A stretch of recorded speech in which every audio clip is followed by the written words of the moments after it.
والذين كفروا وكذبوا بآياتنا أولئك أصحاب الجحيم.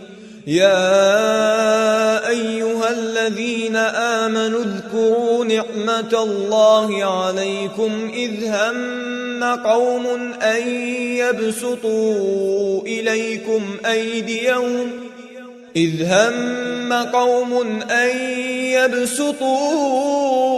إليكم أيديهم فكف أيديهم عنكم واتقوا الله وعلى الله فليتوكل المؤمنون.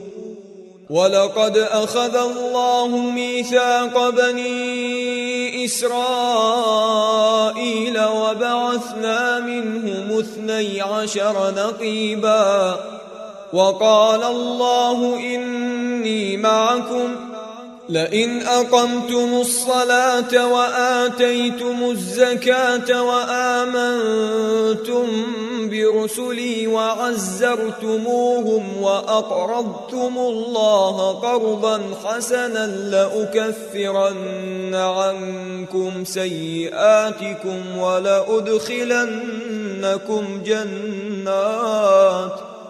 ولأدخلنكم جنات تجري من تحتها الأنهار.